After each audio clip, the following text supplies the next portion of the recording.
예, 오늘은 고린도 후서 6장 14절에서 7장 1절까지 살펴보도록 합니다.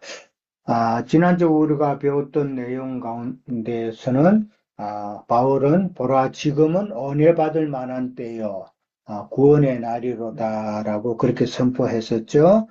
그렇게 선포한 것은 참 고린도 교인들이 아직도 어린아이와 같은 그런 신앙에 머물러 있으니까 빨리 영적인 진보를 이루라라는 그런 권면의 말씀이었죠.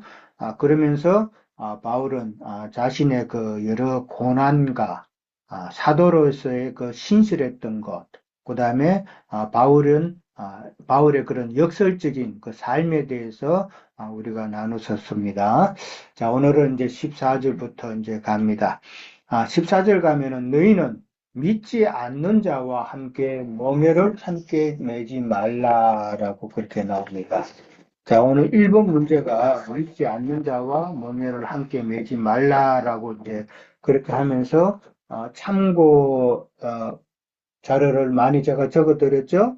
신명기, 레위기, 또 창세기, 또 마태복음까지 이렇게 많이 이제 적어드렸는데, 자, 누가 여기에 대해서 한번 먼저 설명하면 쫙 해주시겠어요? 준호 형님이 먼저 열어주셔야 될 것 같은데, 이거는. 예. 예, 저기 먼저 그 참고로 이렇게 적어주신 그 성경 구절들을 그러니까 뭐랄까 그러니까 요약을 좀 해서 말씀을 예. 좀 드리겠습니다. 먼저 그 신명기 22장 9절부터 이제 12절에는 포도원에 두 종자를 이제 같이 심지 말라고 음흠. 이렇게 하시면서 만약에 그렇다면 그 열매와 포도원의 소산을 다 뺏길 것이다. 이렇게 이제 음흠. 말씀을 하셨고, 또 거기에 덧붙어서 이제 소와 나귀를 이제 같이 써서 결의를 하지 말라 하시고, 또 양털과 배실을 같이 섞어서 직조하지 말라 하는 이런 그 말씀을 주셨고요. 또 레위기 19장 19절에서는 서로 다른 두 가축을 가지고 이제 그렇게 교종을 하지 말라고 하시고, 또 레위기 20장 23절에서는 너희는 너희 앞에서 쫓아내는 족속의 풍속을 따르지 말라, 그들이 그 가증하다라고 말씀을 하셨습니다. 그리고 25절에서는 정하고 부정한 것을 구별하라고 말씀을 하시고, 또 창세기 1장에 이제 11절부터 12절, 또 24절부터 25절에서 반복해서 이렇게 쓰시는 표현이 그 종류대로라는 표현이었어요. 그래서 종류대로 씨 맺는 채소, 씨 가진 열매나무, 또 그 종류대로 뭐 들짐승과 가축과 이렇게 그 생명을 가진 존재들이 종류대로 창조되는 그런 걸 설명을 하셨고, 또 이제 신약에서 이제 마태복음 9장 16절부터 17절에서는 뭐 흔히 이제 요약해서 말하기로 사람들이 새술은 새 부대에 담고 또 새 옷 조각은 새 옷에 기워야 한다라는 그런 표현으로 하셨는데, 저 여기서 그렇다면 이제 공통적으로 이렇게 참고하라고 보여주신 그 성경 구절을 읽으면 드러나는 것이 끼지 서로 말라. 섞지 말라, 혼잡하게 하지 말라라는 것이고요. 그 다음에는 구별시키라는 음, 것입니다. 그래서 여기서 믿지 않는 자와 멍에를 함께 매지 말라라고 했을 때 이 믿지 않는 자들이 누구인지에 대해서 좀 묵상을 해볼 필요가 있을 것 같고요. 그런 음, 의미에서 믿지 않는 자라고 하면 보통 우리는 정말 주님을 전혀 모르는 자들이라고 생각할 수도 있지만, 한편으론 성경에서 반복적으로 보여주시는 게 우리가 하나님을 안다고 하고 믿는다고 하지만 잘못 믿는 것 또한 그것이 믿지 않는 행위이고, 그런 것들로부터 우리가 분리되어 벗어나. 나와야 한다는 것을 이제 설명을 음, 해주시고, 또 그런 가르침, 잘못된 가르침과 제대로 된 가르침이 교묘하게 섞여 있어서 미혹할 수 있는 그런 것을 이렇게 경고하시면서 우리가 그런 말씀을 추구하면 안 된다, 그런 말을 들으면 안 된다라고 하시는 표현이 아닌가라고 생각합니다. 마치겠습니다. 예, 예, 음, 간단하게 정리해 주셨어요. 예. 또 다른 분 하실 말씀 있으세요? 잘하셔갖고. 예. 네, 네, 저는, 참여자매님? 예. 네, 저는 우리 준호 형제님이 자세하게 말씀하셨는데, 거기서 이제 두 씨를 말씀하시는 거잖아요. 마귀의 네. 씨를 받느냐, 예수 그리스도의 생명의 말씀을 받느냐 해서, 누구의 소유가 되느냐, 마귀의 소유가 음. 되느냐, 하나님의 소유가 되느냐, 그 말씀으로 분별하시는 것 같아서요. 네. 네. 네. 자, 여기서 이제 믿지 않는 자라는 게 나왔어요. 방금 준영님도 이야기했지만 우리가 세상 교계에 있을 때는 믿지 않는 자라 그러면 당연히 세상에 있는 자, 예수를 모르는 자, 그러니까. 그렇게 이제 안 믿는 자 이해를 변호하지 마라. 했고 어. 또 세상 교계에서도 그렇게 또 가르쳤죠. 그래서 결과가 뭐예요? 세상 안 믿는 사람은 결혼하지 마라라는 게 음. 예, 우리가 교육받은 거였잖아요. 예, 그래서 저도 어릴 때 이제 그 말을 듣고는 안 믿는 사람하고는 결혼하면 안 되는구나. 그렇게 알고 이제 예배당 가가지고 지금 집 사람을 만났는데, 예, 우리는 예배당 떨에서 만났거든요. 예. 이제 그런데 이제 그거는 지금 생각해서 이제 성경에서 지금 흐름을 본다면 믿지 않는 자라는 말이 그런 의미는 아니죠. 예, 그건 믿지 않는 자라는 게 지금 어떤 자일까? 좀 더 구체적으로. 제가 그 다른 부분, 신앙. 예, 아, 윤영진이. 말씀하실 분 있으면 먼저 말씀하시고. 아니, 하세요, 이제. 예. 저는 이 부분만 오늘 조금 이렇게 깊이 하다가 제가 2시부터 일어나가지고 2시간 동안 제가 얼굴이 조금 뻘거해지지 않았나요? 글쎄요. 네, 그러네요. AI하고 논쟁하다가 열받아가지고 지금 AI하고 싸우고 있구나. 아무리 말해도 못 알아듣는 부분이 있어가지고 지금 씩씩거리다가 쉴 수 없는데 이것 때문에 2시간 동안 이러고 있는데 그러다가 이제 여기로 들어왔어요. 어, 예, 그러면 그 믿는 자가 뭔가 우리는 그 부분이 명확하게 정리되면 대비돼가지고 이제 다 설명이 되는데 제일 첫 번째 볼게 요한복음 3장 몇 절인가 적어놨었는데 AI하고 하느라고 정리 못했네. 그 요한복음 3장에서 니고데모한테 이런 말씀하시죠. 물 성령으로 거듭나야 한다. 근데 니고데모의 그 생명의 수준에서는 이게 도대체 뭔 말인지 못 알아들었죠. 네. 그럼 또 우리도 또한 사실 이게 명확하게 정리가 안 돼서 물과 성령으로 거듭나는 게 뭐지? 그럴 것 같아요. 그런데 물과 성령으로 거듭난다는 것은 그 요단강에서 세례를 주면서 가르치는 말씀이 있고, 그거를 아볼로가 배워가지고 복음을 전한다고 하는데, 브리스가와 아굴라가 이렇게 쳐다보니까 뭔가 알맹이가 빠졌죠. 그래서 그를 데리고 가서 성경을 자세히 풀어서 가르쳤더니 그 다음에 뭐라고 되어 있느냐? 예수는 그리스도라 힘써 유대인들을 이기더라 이렇게 돼 있어요. 그러면 브리스가와 아굴라가 그 설명한 이제 가르친 말씀은 무엇일까? 이제 이렇게 가볼 수 있을 것 같아요. 그 요한복음 1장 1절부터 14절까지 보면 말씀 속에 있는 생명이 사람들에게 비칠 때 어떻게 비치느냐? 증인을 통해서 비친다 이렇게 돼 있어요. 저는 여기까지를 이제 물로 씻는다고 이렇게 에, 그렇게 정리가 되어져요. 그래서 성령을 받은 사람이 성령의 계시로 성경을 깨달으면 예수가 그리스도로 보인다고 하는 이 깨달음을 가지고 누군가한테 증거를 해도 그 사람은 성령의 계시로 듣는 게 아니라 제자들의 말을 들으니까 잘 이해는 안 되지만 원래 내가 지금까지 율법 아래에서 율법을 지킴으로 의롭다고 준다고 생각을 하고 신앙생활을 했는데 이게 아닌가 보다. 그런데 점점 더 그게 분명해지니까 맞네. 그러면 예수님이 이 땅에서 제자들을 가르치신 말씀은 성경을 재해석했죠. 근데 서기관과 바리새인들은 율법을 오해한 자들이고 오해해서 가르치는 말씀이 결국 사람을 죽이게 하는 동물이다. 그래서 뱀들아 독사이 새끼들아 외식하는 서기관들이여 이렇게 같이 말하고 있다는 걸 우리는 볼 수 있죠. 그런 사람들을 뭐라고 하느냐? 믿지 않는 자다 하고 예수님이 이 땅에서 율법을 해석해서 가르치셨고 그 다음에 그 해석해서 가르친 말씀을 성령이 다시 우리에게 오시면 그거를 깨닫게 하죠. 이 율법을 해석한 말씀을 깨닫게 하시면 그 성경이 뭐라고 보이느냐? 율법이 십계명이 예수가 그리스도라 하심으로 보인다? 이렇게 되고 그렇게 성경이 보이는 사람을 갖다 뭐라고 하느냐? 믿는 자다. 근데 고린도의 그 목회자는 믿는 자가 아닌 것 같아요, 지금. 그래서 지난번에 우리가 나눈 모든 말씀이 그 질문, 문제와 이런 것들이 왜 일어나는가? 거짓, 뭐 갈라디아에서는 거짓 형제라고 그랬죠.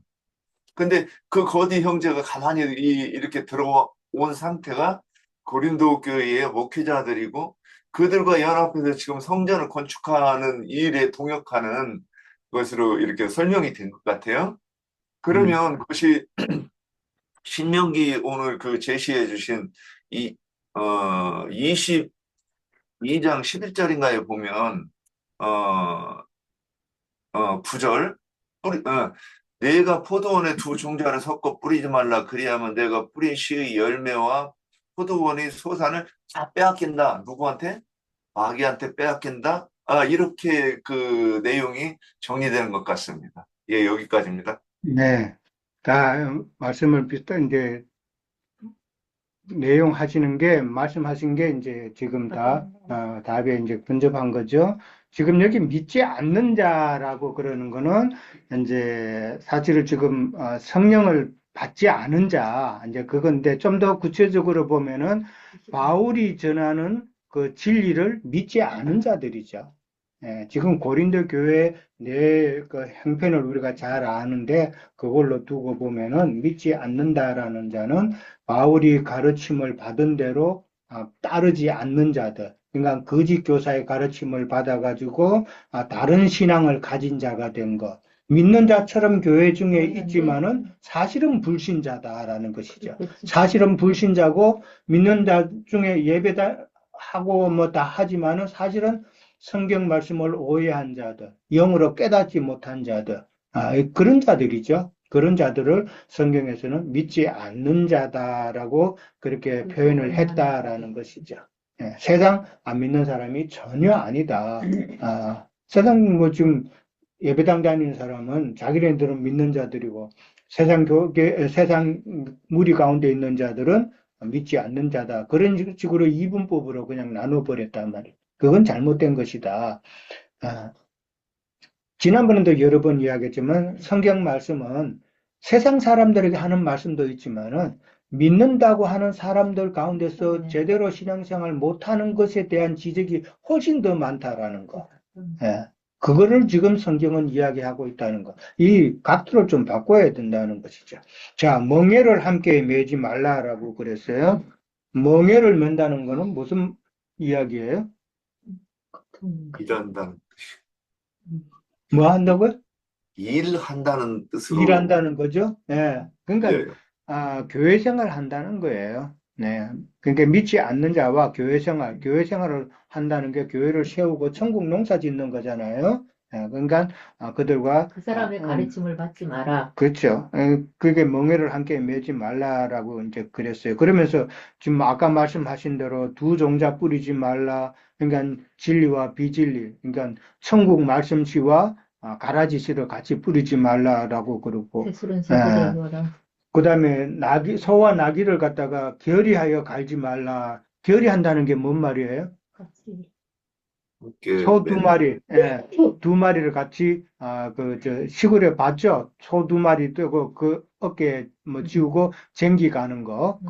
그게 이제 결의한다라는 건데, 소와 나귀는 다르죠? 지금 아까 창세기에 나온 거 그 종류대로라는 건데, 이 소하고 나귀는 같은 종류가 아니잖아요. 다르단 말이에요. 그러니까 이거는 지금 소하고 낙이라는 거는 정한 짐승과 부정한 짐승을 두고 하는 이야기예요. 정한 짐승과 부정한 짐승이라는 것은 이제 깨닫지 못하는 자들이잖아요. 육으로 깨닫고 육으로 행하고자 하는 자들. 그들과는 같이 결의해서 같이 해서 일을 하지 못한다라는 것이죠. 그러니까 뭐 생물학적으로도 뭐 소나 나귀는 종이 다르기 때문에 같이 일할 수 없잖아요. 뭐 동물들은 특별히 종의 그 구분이 명확하잖아요. 개하고 고양이하고 요즘은 잘 지낸다 그러지만은 상극이잖아요. 쥐하고 고양이하고 잘 지낼 수 있어요? 한 번은 우리 집안에 쥐가 들어왔는데 고양이를 갖다가 살짝 드러나가지고 쥐 잡으라고 했더니 금방 잡더라고요. 예. 그런 아무리 식으로 잡으려고 못 상극이다. 그런 요청해서 거. 바로 잡았어. 그다음에 이제 신명기에 보면 양털과 배실로 짠 것을 입지 말라 그랬는데 양털하고 배실은 동물성이고 식물성이잖아요. 그죠? 그것은 이제 율법 제도를 실행하면서 그다음에 교회 시대에 영적인 신앙생활을 같이 섞어서 하지 말라. 그런 이야기죠. 근데 오늘날 많은 자들이 이게 구분이 안 된다라는 거죠. 구분이 안 돼서 자기 나름대로 그 신앙생활을 한다고 하는데 사실은 지금 혼합된 종교 생활을 하지 말라라는 이야기죠. 섞인 말씀. 혼합된 종교 생활을 하지 말라 그 말이. 그다음에 뭐 레위기에 아까 나왔던 거 뭐 가축을 다른 종류와 교미시키지 말라. 가축을 다른 종류와 교미시킨다는 말은 하나님의 말씀과 뱀의 말씀을 갖다가 섞지 말라라는 것이죠. 뱀의 말이 섞이면 하나님의 말씀을 가지고 뱀의 말이 섞이면 거기서 뭐가 나와요? 신학이 나오잖아요. 신학과 교리가 나오잖아요. 사람에게서 나오는 거. 예.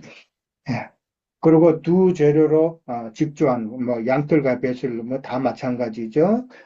그다음에 창세기에서는 하나님께서는 창조대로 그러니까 종류대로 창조하시면서 종류대로 내었다라는 것인데 이것을 자꾸 썩는다라는 것은 결국은 하나님의 그 창조 질서를 파괴한다는 이야기죠. 하나님께 세우신 그 종류대로 내신 것을 가지고 자꾸 썩는 것, 그러니까 진리의 말씀이잖아요. 그것을 자꾸 썩는다는 것은 참 하나님의 권위를 무시하는 그런 행위다라는 것이죠. 그 다음에 아까 마태복음도 잠깐 이야기가 나왔는데 생배 조각을 낡은 옷에 기우지 마라라고 그러죠. 기우게 되면은 옷이 다 망가지죠. 생배 조각은 무엇을 말하는 거예요? 새로운 배조. 생배 조각은 이제 예수님께서 보여주신 헌신의 삶이죠. 예수님 옷이라는 것은 행위니까 그러니까 예수님이 헌신하신 그 모습 그거를 가지고 낡은 옷에 이제 깁지 말라는 것은 낡은 옷이라는 것은 결국 율법 행위의 옷을 입은 자들이죠. 율법 행위를 행하는 자들이 낡은 그러니까 예수님의 그 헌신하신 그 모습은 새 옷에 그러니까 새 사람이 된 그런 자들에게나 적용이 되는 것이다라는 것이죠.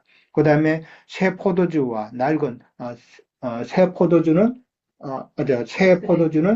새 부대에 넣어야 된다는 것도 포도주라는 것은 새 영이죠. 새로운 영은 낡은 가죽 부대에 넣지 말라라는 것은 옛사람의 영혼이죠. 예수님의 그 새 영은 옛사람에게 부어질 수 있는 게 아니다.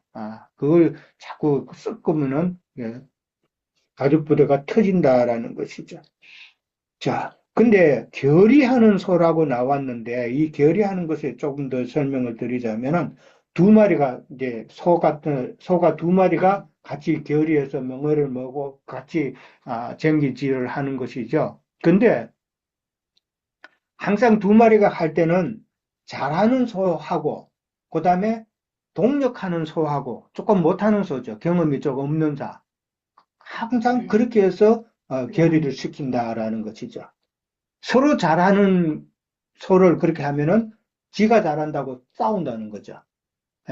서로 다툰다는 거죠. 근데 잘하는 소가 있고 그 다음에 동력하는 그런 자가 있으면은 이게 잘 간다는 거죠. 맞춰가라 이거죠. 그러니까 여기서도 좀 우리가 생각해 볼 문제는 예수님과 지금 바울처럼 바울은 사실 예수님과 함께 결의해서 지금 복음 전파를 하고 있다라고 본다면은 바울은 지금 예수님께서 계시받아서 배워서 지금 복음 전파를 하고 있는 것이죠. 예, 그렇게 이해를 하면 되고 그 다음에 마태복음 11장 25절에서 30절에 한번 볼까요? 거기 보면 우리가 너무나도 잘 아는 마태복음 25, 내용인데 11장이요? 11장 25절. 거기도 보면은, 저 멍에라는 이야기가 나와요. 수고하고 무거운 짐진 자들아라고 나왔죠. 이건 우리가 너무 잘 알죠. 수고하고 무거운 짐이라고 하는데, 이 짐은 어떤 짐? 어떤 짐이에요? 율법이죠. 율법의 짐진 자들이죠. 네. 율법의 가치 있는 행위로, 자들. 율법의 그 행위로 하나님의 영광에 이르려고 하는 그런 수고단 말이에요. 예. 그러니까 오늘날도 마찬가지죠. 자기 나름대로 열심으로 많은 헌금을 들여서 많은 또 선교 여행 같은 걸 통해서 자기가 하나님께 영광 돌리려고 하는 그런 모습, 똑같은 행위다라는 것이죠. 예. 그러면서 예수님께서는 나는 마음이 온유하고 겸손하니 내게서 와서 나의 명예를 매라 그랬죠. 그러면서 또 내게 와서 배우라 그랬어요. 예수님께서 나는 마음이 온유하고 겸손하다라는 말은 예수님의 인격 자체가 온유하고 겸손한 건 맞지만은 그것을 문자적으로 보는 것이 아니라 여기서 예수님께서 나는 마음이 온유하고 겸손하다라는 말은 예수님께서는 이 땅에 보냄받은 자로서 하나님 아버지께 순종하고 아버지의 뜻대로 그렇게 겸손하게 일을 행한다라는 그런 의미로 더 봐야 된다라는 것이죠. 예수님의 인격 자체가 그렇다는 것이 아니라 보냄받은 자로서 보내신 그 아버지, 그러니까 말씀이죠. 말씀대로 내가 순종하고 수고하면서 그렇게 일을 한다라는 그런 의미로 보면 돼요. 자, 예수님의 멍에라 그랬어요. 나의 멍에를 메라 그랬어요. 나의 멍에라는 게 그럼 뭔 말일까, 이게? 예수님께서 우리에게 짊어주시는 그 멍에는 뭐예요? 세상 율법의 명예가 아니면은 예수님께서 나의 멍에를 메라 그랬어요. 십자가? 예, 교회 생활, 삼회자매님? 네, 교회 생활을 교회 말씀하시, 생활? 예, 네. 예, 예. 혼의 이루어가는 과정, 뭐. 그렇죠. 뭐, 나의 멍에라는 것은 율법의 그 짐을 안 지고 대신 나의 멍에라 그랬으니까 예수님의 가르침이죠. 예수님의 가르침이다. 성령의 인도하심. 그렇죠. 그러니까 율법 저주와 그런 걸 다 벗고 각자의 세상 죄짐이나 뭐 이런 부족한 죄짐은 다 벗기 위해서 이제 회개하고 예수님의 가르침을 받아라라는 그런 요구가 예수님께서 말하는 예수님의 우리에게 쥐며 주시는 나의 멍에다라는 것이죠. 그러면서 내게 배우라 그러잖아요. 내게 배우라는 것은 아까도 이야기했듯이 결의하는 소는 잘하는 소가 있고 동력하는 소가 있단 말이에요. 그러니까 우리는 예수님과 함께 동행하면서 결의하면서 교회 생활을 하면서 예수님의 가르침, 진리의 가르침을 우리는 보고 배우고 그렇게 해야 된다라는 이야기죠. 예. 그렇게 해서 가야 되는데 오늘날은 사람의 가르침을 받으면서 자꾸 쟁기질을 하려고 그러죠. 이게 잘못됐다라는 것이죠. 정말 예수님의 가르침, 예수님께서 그렇게 말씀하셨잖아요. 내게 배우라 그랬단 말이에요. 이 말이 무슨 뜻인지 알아야 돼요.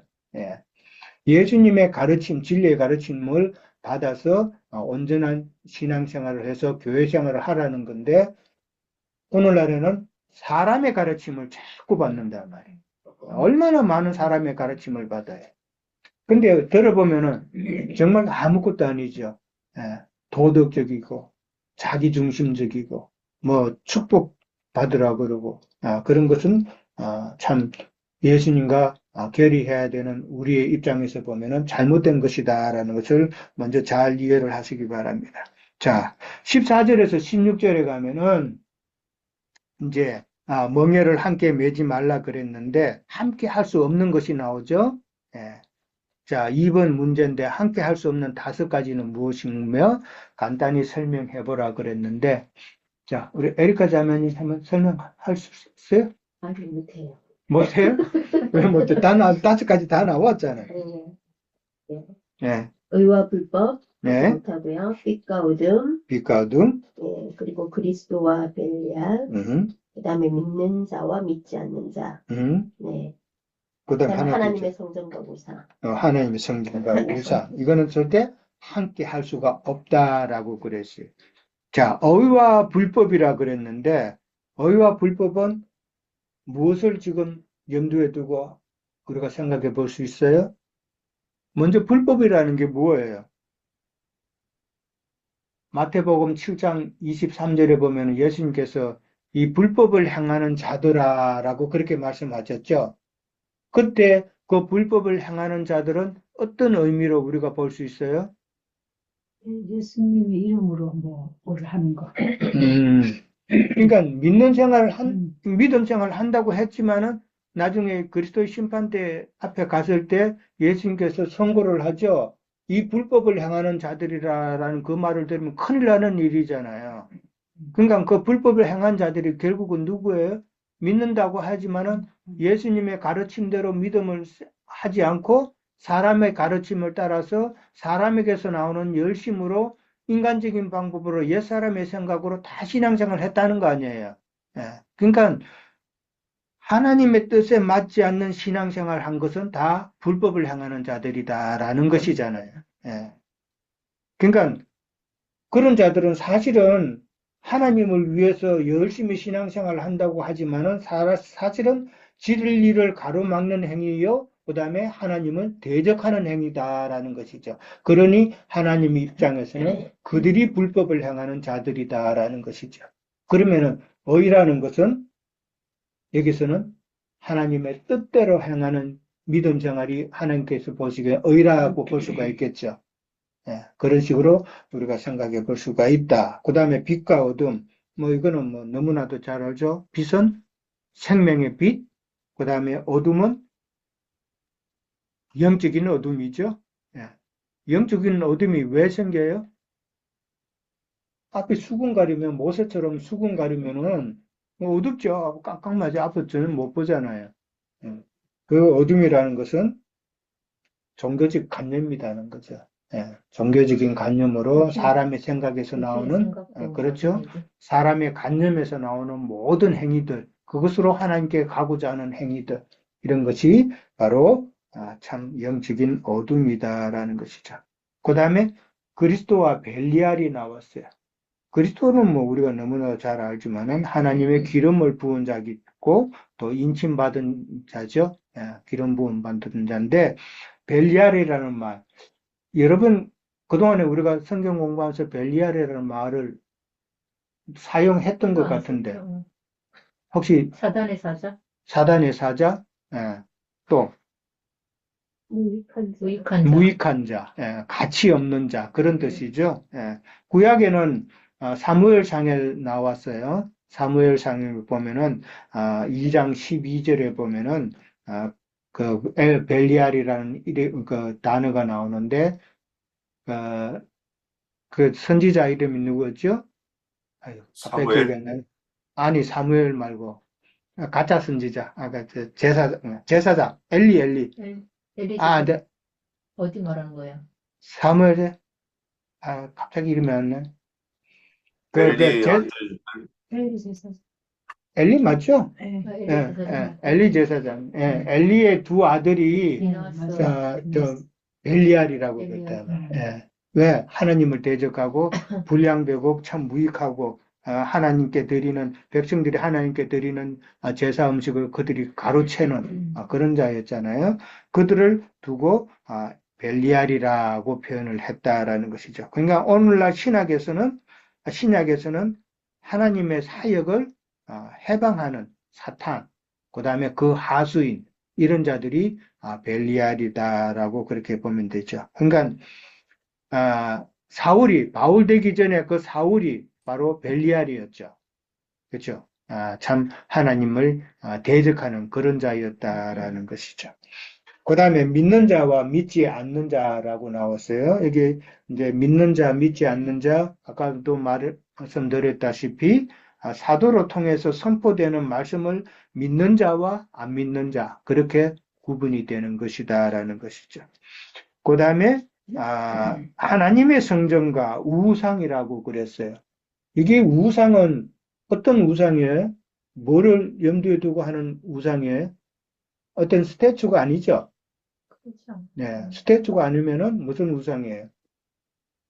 인간 우상이죠, 인간 우상. 네, 인간 우상이다. 성경은 어떤, 건성하지. 그렇죠. 금송아지, 스태츄가, 많이 있죠, 성경에는. 금신상이나 여러 가지,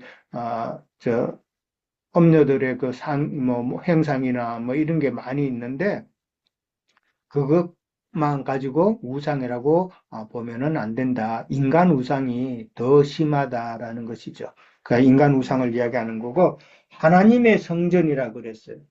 하나님의 성전은 하나님께서 거할 수 있는 성전은 어떤 곳이에요?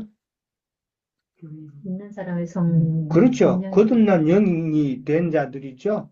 거듭난 영과 그 다음에 새로운 마음을 가진 자, 그러니까 새 피조물이 된 자의 심령에 하나님의 전이 되는 것이잖아요. 근데 하나님의 전이 아니고 여기 우상이라고 그러면 인간 우상인데 이 인간 우상은 하나님의 전이 아니면은 이건 귀신의 집이죠. 우상은 귀신의 집이다. 그걸 뭐라고 그래요? 벳아웬이라고 그러죠? 네, 벳아웬, 귀신의 집이다라는 것이죠. 그러니까 인간 우상, 벳아원은 그러니까 죽은 양심, 그 다음에 천연적인 생각과 감정과 의지로 판단하는 자가 바로 인간 우상이다라는 것이죠. 그러니까 하나님이 계시느냐 안 계시느냐에 따라서 참 하나님의 전이냐 아니면은 우상의 전이냐 그걸 이제 나눌 수가 있는 것이고 살아계신 하나님의 그 성전이다라고 그랬어요. 살아계셨다라는 그 말은 하나님께서는 죽은 자의 하나님이 될 수 없다. 그러니까 죽은 양심, 인간적인 그 냄새를 풍기는 그런 곳에는 하나님께서 계실 수가 없다라는 그런 의미가 되겠죠. 예. 근데 참 사람은 자기 그런 모습을 많이 내려고 그러죠.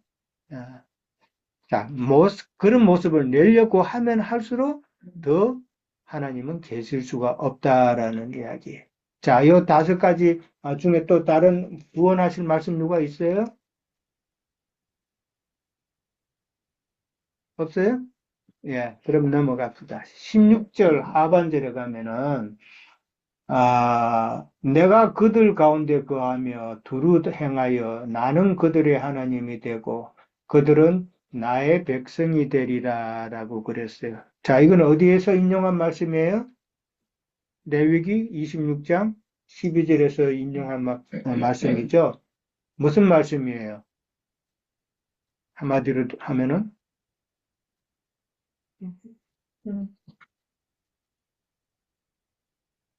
이스라엘 백성에 대한 하나님의 약속이죠. 이스라엘 백성들이 자꾸 하나님을 떠나니까 하나님께서 이제 약속을 주시잖아요. 언약을 주시잖아요. 너희가 참 이런 내가 원하는 이러한 길로 가면은 나는 너희들의 하나님이 되고 너희는 나의 백성이 된다라는 이런 약속이잖아요. 약속인데 그 약속을 자꾸 이제 벗어나죠. 그래서 이제 하신 말씀인데 지금 바울은 이 말씀을 참 인용을 해가지고 내가 그들 가운데 거하며 두루 행하여 나는 그들의 하나님이 되고 그들은 나의 백성이 되리라. 그들 가운데 거하며 그랬어요. 이 그들은 누구를 두고 하는 말일까요? 그러면은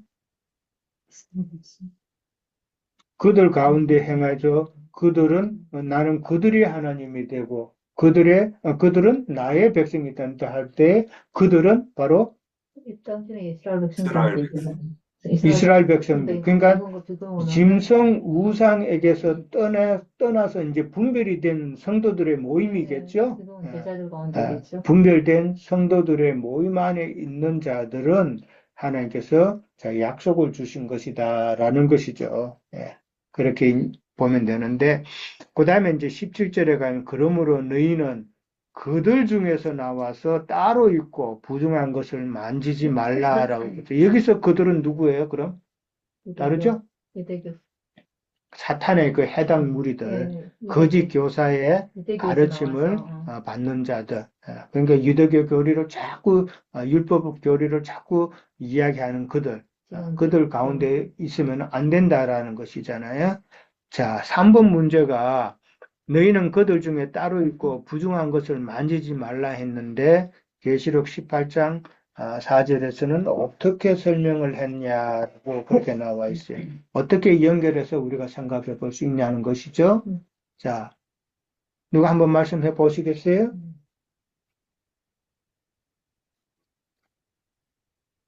따로 있고 부정한 것을 만지지 말라고 그랬는데 계시록에서는 어떻게 하라고 그랬어요? 찾아볼까요? 18장? 네. 2절에서 4절까지 있다 볼게요. 그러네요, 보니까. 네. 이 말씀은 우리가 좀 잘 기억을 했으면 좋겠어요. 기억을 해가지고 전도할 때에 지금 18장은 계시록 18장은 무엇에 관한 내용인지 딱 알고 계셔야 돼요. 무너질 큰 성 바벨론에 대한 이야기예요. 무너질 큰 성 바벨론이라는 게 귀신의 조상 종교 체제잖아요. 예, 종교 체제다라는 거. 그러니까 오늘날 뭐 천주교, 그다음에 기독교 이 모든 것을 좀 통틀어서 하는 거다. 그러니까 바벨론이라는 표현.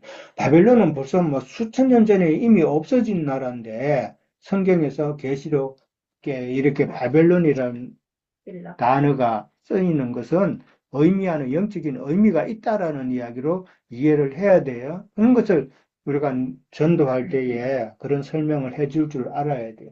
자, 큰성 바벨론, 무너질 큰성 바벨론 마지막에 어떠할 것이다라는 것을 계시록 18장에서는 이제 보여주는 것이죠. 자, 2절에서 4절 한번 다 읽어볼까요? 다 같이 힘찬 음성으로 외쳐 이르되 무너졌도다 무너졌도다 큰성 바벨론이여 귀신의 처소와 각종 더러운 영이 모이는 곳과 각종 더럽고 가증한 새들이 모이는 곳이 되었더라. 그 음행의 진노의 포도주로 말미암아 만국이 무너졌으며 또 땅의 왕들이 그와 더불어 음행하였으며 땅의 상인들도 그 아치의 그룹으로 기운을 또 내가 들으니 하늘로부터 다른 음성이 나서 이르되 내 백성아 거기서 나와 그의 죄에 참여하지 말고 그가 받을 재앙을 받지 말라. 여기 나왔어요. 큰성 바벨론이에요. 무너졌도다 무너졌도다. 큰성 바벨론 종교체제요. 그 종교체제는 어떤 곳이라고요? 거기는 귀신의 처소, 각종 더러운 영이 모이고 가증한 새들이 모이는 곳. 우리가 세상 교계 신앙생활 해봐서 다 이게 너무나 잘 이해가 되잖아요. 예. 정말 거기는 이상한 영 가진 사람들이 너무 많죠. 예. 이거 그러게 이제 그런 눈을 뜨게 한 거죠. 그때는 그게 맞다고 생각했는데. 이 이상한 영을 가진 사람들이 막 기도하고 막 방언기도 하고 하는 이런 걸 보면서 한때는 부러워했던 적도 있죠. 예. 우리가 신앙이 어릴 때는 야, 나도 저런 경지에 한번 들어가 봤으면 좋겠네라는 대학 다닐 때 그런 마음을 가진 적이 있어요. 근데 절대 저는 이 방언이 안 터지더라고요. 예, 금요일마다 주암산 산기도 가면서 그렇게 밤새도록 기도하고 했는데도 지금 보면 참 다행이죠. 예, 그때 방언 받았고 이상한 데로 빠졌으면은 지금 이 진리의 말씀대로 들어왔을까? 네. 참 다행이죠. 참 더럽고 가증한 새들이 모이는 곳이다. 그게 어디예요, 지금? 일반 교계도 마찬가지지만 그 교계에서 조금 벗어난 이상한 그런 집단들 모임 그 영상 보면은 참 기가 차죠. 참 답답고. 우리 바로 옆에 항상 예, 보잖아요. 그러니까 우리도 보면은 저녁마다 이 큰 교회 옆에 하도 커가지고 산책을 이렇게 가보면 예. 저녁마다 막 쌀쌀쌀쌀 하면서 막 방언을 막 해요. 아, 자, 뭐 더 이상 뭐 그런 이야기 합니다. 자, 그 다음에 거기서 나와라고 돼 있어요. 나와서 오늘 17절에 보면은 너희는 그들 중에서 나와서라고 돼 있죠. 나와서 따로 있다라고 그랬어요. 그러니까 분별해라라는 이야기겠죠. 그 다음에 부중한 것을 만지지 말라라고 그랬어요. 거기서 나와 그의 죄에 참여하지 말라라고 그랬어요. 그들의 죄는 어떤 죄예요? 각종 귀신의 처소에서 행했던 모든 하나님을 섬긴다고 했던 모든 예배 행위들이겠죠. 그런 행위들은 다 하나님 앞에서는 죄다라는 것이죠. 근데 그런 죄를 더 짓지 말라는 것이잖아요. 나오라는 것이잖아요. 우리가 하나님의 뜻대로 온전히 살려면은 진리의 말씀을 많이 배우는 것도 중요하지만은 악한 거, 먹어서는 안 될 거, 들어서는 안 될 거, 이거를 다 금해야 되죠. 그게 뭐예요? 성경에서 말하는 금식이단 말이에요. 금식. 예. 아무리 좋은 거 많이 먹으면 뭐예요? 나쁜 거를 계속 먹으면 좋은 게 효과가 없잖아요. 마찬가지로 나쁜 것은 금해야 된다. 귀신의 가르침이나 다른 영이나 다른 복음이나 이런 것은 다 금해야 된다라는 것이죠. 예. 그래서 내 백성아 거기서 나와 그의 죄에 참여하지 말고 그가 받을 재앙들이라 그랬어요. 재앙들을 받지 말라. 그들이 받을 재앙이 있다라는 것이잖아요. 예. 아까 말했듯이 이 불법을 행하는 자들이라는 그런 엄한 선고를 받으면은 안 된다는 거죠. 그 불법을 행하는 자들이라고 그 선고를 받으면 그것이 그들이 받을 재앙이다라는 것이잖아요. 예. 자, 이런 거 보면은 참 쉽지 않지만은, 그것이 다인 줄로 알고 있는 잘못된 신앙생활 하는 사람들에게 이제는 우리가 좀 복음을 전해야 되지 않을까 생각을 합니다. 예. 자, 4번 문제로, 18절로 넘어갑니다. 내가 너희를 영접하여 너희에게 아버지가 되고 너희는 내게 자녀가 된다라고 그랬어요. 자, 4번 문제에 보면은 백성이 되는 것과 하나님이 아들이 되는 것에 대해서 이제 어떻게 다른가라고 그랬어요. 27장, 계시록 21장 7절에는 뭐라고 나와 있어요? 이기는 자는 이것들을 상속받으리라. 예. 그의 하나님이 되고 그는 내 아들이라. 내 아들이라고 그랬죠. 이기는 자는 이것들을 상속으로 받으라. 이것들은 뭐예요? 21장에서 뭐에 대해서 나왔어요? 새하늘과 새 땅에 대한 내용이죠. 예. 이기는 자는 새하늘과 새 땅, 이것을 받는다라고 그랬어요. 예. 자, 이거는 이제 상속이죠. 상속을 받는다라는 건데, 너희는 내게 자녀가 된다라고 그랬어요. 그러니까 백성하고 자녀는 아들은 어떻게 달라요? 상속자하고 다른 거죠. 그래, 가장 큰 차이는 아들은 상속자라는 거잖아요. 그러나 백성은 상속자가 돼야 안 돼요? 안 된단 말이에요. 겨우 백성만 된다. 하늘나라에, 하나님 나라에 백성만 되는 단계와 그 다음에 아들이 되어서 상속자가 돼가지고 또 다스리는 자가 되는 그렇죠. 그 영광의 빛은 너무나도 다르다라는 것이죠. 예. 그것을 이야기하고 있다라는 거죠. 예. 자, 영망 구속받아가지고 겨우 하나님의 백성이 된 자와 그 다음에 이기는 자가 되어가지고 새하늘과 새 땅을 상속받는 것은 너무나도 큰 차이다라는 것이죠. 자, 그 다음에 이제 7장 1절로 넘어갑니다. 그런즉 사랑하는 자들아, 이 약속을 가진 우리는 하나님을 두려워하는 가운데서 거룩함을 온전히 이루어 육과 영의 온갖 더러운 것에서 자신을 깨끗하게 하자라는, 이 결론적으로 지금 바울이 이 말을 하고 있죠. 예, 바울은 하나님의 약속을 가진 우리가 어떻게 할 것을 바울은 권면하는가라고 이제 질문을 했는데, 자, 여기서 바울의 권면 내용에 대해서 한번 좀 누가 말씀해 보실래요? 우리가 과연 어떠한 삶을 살아야 되는지? 하나님을 두려워하는 가운데서 거룩함을 온전히 이루어 육과 영에 온갖 더러운 것에서 자신을 깨끗하게 하자. 있는 내용 있는 거죠. 근데 자신을 이제 하나님을 두려워하는 가운데서 거룩함을 온전히 이루어서 육과 영에 더러운 것에서 자신을 깨끗하게 하자. 어떤 방법으로? 말씀으로. 말씀으로죠. 교회. 예. 그래서 온전한 바울 교회 사도의, 생활을 하면서. 그렇죠. 바울 사도의 그 가르침에 따라서 온전한 교회 생활을 함으로써, 그렇게 함으로써 자신을 깨끗게 할 수 있다라는 것이죠. 자, 사랑하는 자들아, 이 약속을 가진 우리, 이 약속은 어떤 약속이라고 그랬어요? 약속. 우리에게는 상속자가 되는 약속. 그러니까 분별되어서 그 전에 조건이 있죠? 결론적이에요.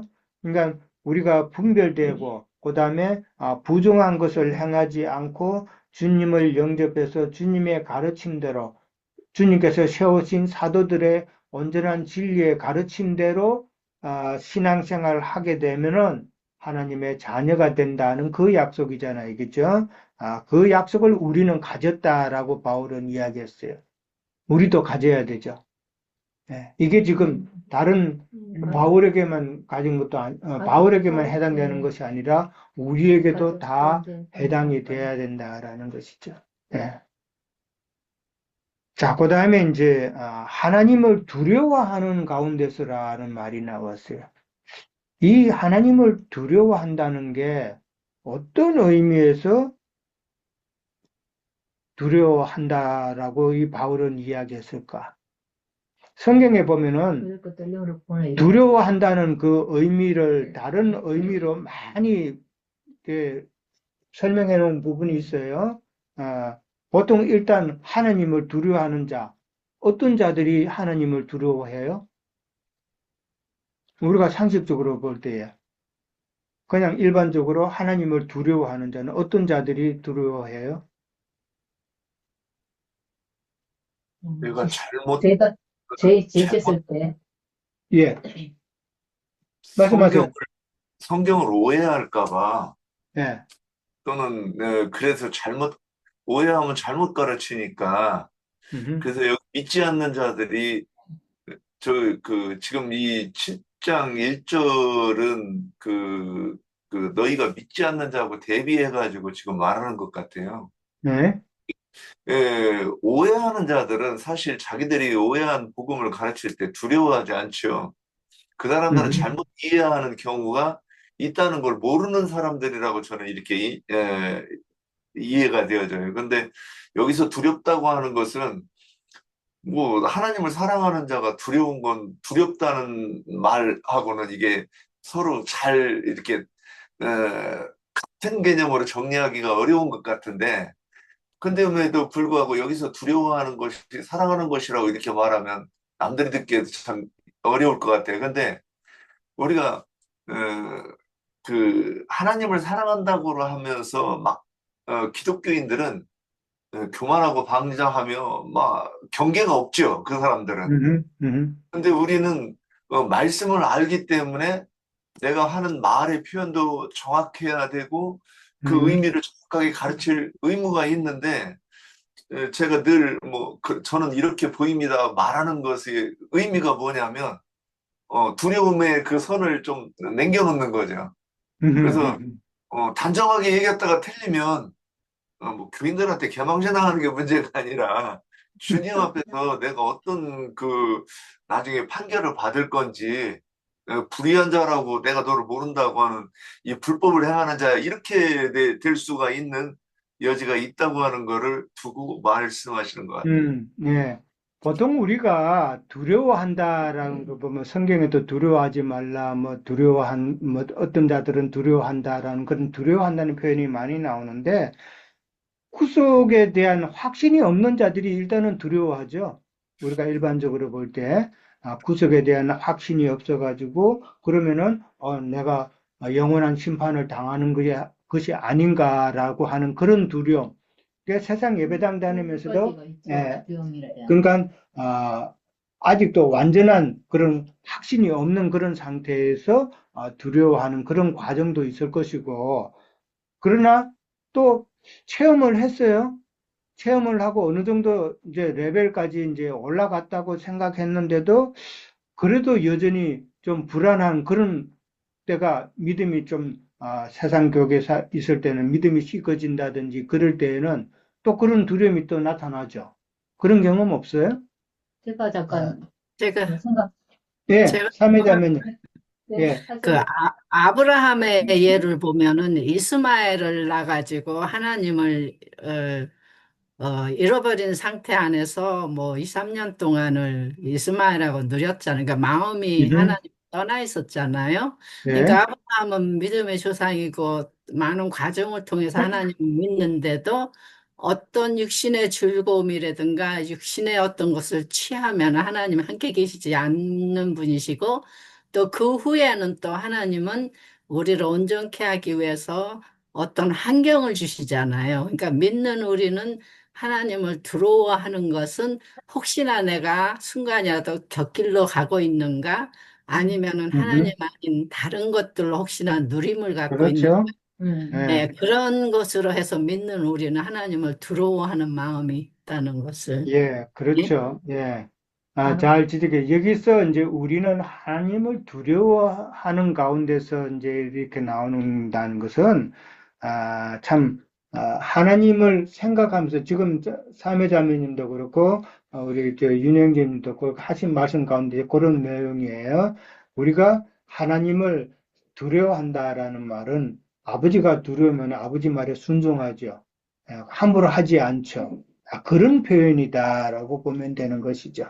예, 아버지를 두려워하는 하나님을 아무렇게나 자기를 주장을 해서 내세우는 그런 거 하면 안 되는 것이죠. 아버지의 뜻을 따라서 아버지의 말씀을 살펴서 그렇게 겸손한 마음으로 그렇게 순종하는 자세로 그렇게 신앙생활을 해야 된다라는 의미에서 하나님을 두려워하는 가운데서라고 이제 그렇게 이해를 하면 될 것 같아요. 예. 자, 육과 영의 온갖 더러운 것이라 그랬어요. 뭐, 육의 더러움이라는 것은 뭐, 세상 도덕적으로 뭐, 더러운 것, 그런 의미가 있겠죠. 근데 영적인 더러움이라는 것은 뭘까요? 잘못된 가르침 받은 것이죠. 더럽혀진 영혼. 더럽혀진 영혼들이단 말이에요. 이 더럽혀진 영혼이 더럽혀지는 것은 잘못된 가르침으로 그게 다 묻어나는 것이다라는 것이죠. 지금 고린도 교회 사람들이 거짓 교사들의 그 가르침으로 영적으로 많은 더러움이 입혀진 상태다라는 것을 지금 바울은 이야기하는 거예요. 예. 그 내막을 우리는 알고 있으니까 그런 관점에서 연결해서 보면은 참, 그 영적인 더러움이 이게 빨리 씻어져야 된다. 그게 씻어져야 깨끗해져야 주님께서 우리를 성전 삼으시고 그렇게 우리에게 오셔서 함께 거하실 수가 있다라는 것이죠. 예.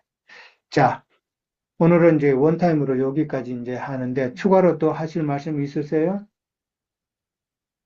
오늘 말씀 연구하다가 보니까 예. 그 제시한 말씀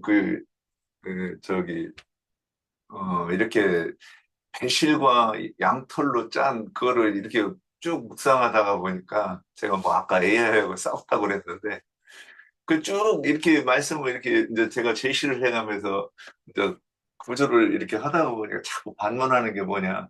저는 야고보가 가르치는 것이 그 갈라디아 교회에서 안디옥에서 그랬지 않습니까? 어, 예수만 믿는다고 구원받는 게 아니요. 할 일을 못 받아 구원 못 받아 이렇게 가르쳤잖아요. 그러니까 이런 것이 그 야고보는 그 두 가지가 섞인 거죠. 율법의 의의와 율법도 행하고 복음도 믿어야 된다고 하는 가르침이, 근데 이게 어떻게 보면 그렇게 보이고 좀 근거 있는 신앙으로 이렇게 보일 것 같아요. 그 당시에 사람들이 보기에는. 그리고 지금도 그렇게 교묘하게 섞으면 훨씬 더 그게 보암직하고 먹음직하고 지혜가 있을 만큼 탐스럽게 보이는 그 교훈과 가르침이 되질까 않을까 하는 생각을 했고, 그래서 여기서 육과 영의 더러움이라고 그러는 것이 결국 아직도 어떤 율법의 그 이 가르침 또는 그 의미가 자꾸 신앙의 근거로 삼으려고 하는 거기에서 나오는 그 가르침 그런 것 아닐까 이렇게 좀 생각해 봤습니다. 예, 더럽힘이라는 것은 누가 나를 더럽게 하는 경우도 있지만 내 스스로 더럽게 하는 경우도 있잖아요. 그렇죠? 그러니까 다른 사람이 나를 더럽히는 영적인 더럽히는 잘못된 가르침을 자꾸 나한테 이제 뿌리면은 내가 받는 그렇게 더러워지는 것이지만 내 스스로도 내 생각으로 나오는 그런 행위들, 내 생각에서 간섭대로 신앙생활을 그렇게 한다고 하면 그 스스로 이제 나를 이제 더럽히는 그런 게 많죠. 그러니까 다들 더럽지만은 자기네들이 그렇게 더러운데 우리가 보기에는 더 영적인 그 더러움이 가득한데 그들이 보기에는 참 깨끗하게 보이는 거예요. 오늘 같이 큰 예배당 가가지고 참 성가대 거룩한 찬양 들으면서 앉아 있으면은 자기가 참 거룩하게 느껴지는 착각을 하게 되죠. 영광 다 받는 것 네. 같고. 이제 그런 간섭이다 말이에요. 근데 그런 생각들이 결국은 스스로를 자꾸 더럽히게 되는 그런 생각들이죠. 예. 준호 형제님? 예. 예. 뭐 어차피 다 말씀하신 거 제가 이렇게 할 필요가 있나 싶기도 한데 하셔요. 저 사실 이제 여기서 그 육과 영의 더러운 것에서 자신을 깨끗게 하라는 말씀을 이렇게 보고 또 사도 바울께서 이제 갈라디아서 네. 5장 16절부터 이제 하셨던 말씀이 좀 이렇게 함께 네. 생각이 네. 났습니다. 그래서 예. 거기에서 이제 말씀하시기로 제가 그냥 빨리 읽을게요. 내가 이르노니 너희는 성령을 따라 행하라. 그리하면 육체의 욕심을 이루지 아니하리라. 육체의 소욕은 성령을 거스르고 성령은 육체를 거스르나니 이 둘이 서로 대적함으로 너희가 원하는 것을 하지 못하게 하려 함이니라. 너희가 만일 성령의 인도하시는 바가 되면 율법 아래에 있지 아니하리라. 육체의 일은 분명하니 곧 음행과 더러운 것과 호색과 우상숭배와 주술과 원수 맺는 것과 분쟁과 시기와 분냄과 당 짓는 것과 분열함과 이단과 투기와 술 취함과 방탕함과 또 그와 같은 것들이라. 전에 너에게 경계한 것까지 경고하노니 이런 일을 하는 자들은 하나님의 나라를 유업으로 받지 못할 것이요. 여기서 이제 함께 그 맥락상에서 말씀을 이제 나누고 싶은 건 이 성령을 따라 행하지 않는 것이 다 육과 영의 더러운 것이라는 거죠. 그래서 이 더러운 영이라는 것이 결국 성령이 아닌 것이 더러운 영이니까요. 그래서 이 그 육체의 욕심대로 결국은 행하게 되는 것인데 바로 그런 육체 욕심대로 행한 것이 18절에 의하면 율법 아래에 있는 행동이다라는 것으로 이렇게 말씀을 하시면서 아까 유형제님께서 정확히 말씀해 주셨는데 결론적으로 여기서 진짜 경고하시는 말씀이 우리가 앞서 이제 백성과 또 아들 즉 그 상속자의 그 얘기를 나눴는데 이런 삶을 이런 신앙생활을 하는 사람은 하나님의 나라를 유업으로 받지 못한다고 정확하게 여기서 이렇게 말씀을 하시니까요. 그래서 그렇게 연결해서 이해를 하면 도움이 될까 싶어서 나누고 네. 싶었습니다. 네, 마치겠습니다. 막연하게 참 하나님을 섬긴다, 신앙생활 한다라는 그런 생각 가지고는 결코 참 영적인 더러움을 벗어날 수가 없다. 그러면은 정말 마지막 때에 참 재앙을 받는다라는 그런 생각을 참 많은 믿는다는 사람들이 한 번쯤은 생각해 봐야 되는데 그런 거에 대해서는 전혀 생각하지 않고 그냥 가르침 받은 대로 잘못 가르침 받은 대로 죽으면은 천국 간다라는 막연한 생각 정말 위험한 것이다라는 것이죠. 근데 이게 예. 우리도 경험을 해봤지만요. 저 개인적으로도 제가 오늘 이렇게 오늘 읽으면서 이렇게 따로 있게 했다는 말씀과 그다음에 그곳에서 나와서 이런 말들이 사실은 저희도 이렇게 따로 있는 신앙생활을 하면서 이 말이 굉장히 위안은 되지만 또 두려움이 있었거든요. 처음엔 굉장히 두려웠어요. 사람들 안 만났어요. 이렇게 시장을 가더라도 얼른 갔다 오고 사람들을 만나면 막, 집사님, 요즘 어디 다녀? 뭐 하고 있어? 이렇게 하면은 그 말이 몇 번, 그때는 굉장히 이제 막 이제 알아갈 때니까 그 말이 그렇게 두렵고 뭔 할 얘기가 없는 거예요. 그래가지고 항상 보면은 사람 눈을 마주치지 않고 뭐 필요한 거 있으면 얼른 사갖고 오고 집에 오고 바깥에 나가지도 않고. 근데 말씀은 너무 정확하게 맞는데 그리고 이렇게 따로 나와 있다는 이 말도 이 말씀도 이제 눈에 돌기는 하지만 진짜 이게 성령의 인도함에 받지 않는 아직까지 그 젖어 있지 않은 상태에서는 아직까지 율법 아래 있으니까 두려운 거잖아요. 그러니까 두려우면 형벌이 있다는 말씀이 그때 진짜 야 이게 누가 뭐라 그러지 않은데 내가 형벌을 받는 거예요. 이게 그냥 어쨌든 내가 율법 아래 아직 갇혀 있는 그 어떤 그 빛과 어둠 사이에 있을 때는 진짜 이게 분명하지 않을 때는 굉장히 두렵기도 하고 말씀이 너무 맞는데 나를 이끈다고 하지만은 또 아직까지는 그 어떤 그런 상황에서 어 온전하게 가는 그런 과정이 너무 필요하다 이런 것들을 느끼면서 아 그러니까 이제 나중에는 이제 두렵지가 않죠. 이게 너무 자신이 있고 이제 앞으로 나가서 복음을 전해야 되겠다 이런 말씀도 있지만 아직도 자신 있게 못하는 부분이 많이 있어요. 자신 있게 가서, 그러니까 이런 말을 못하는 것들이 너무 많아서, 야, 아직 갈 길이 멀구나, 이런 생각이 좀 사실 들거든요. 복음 전할 때.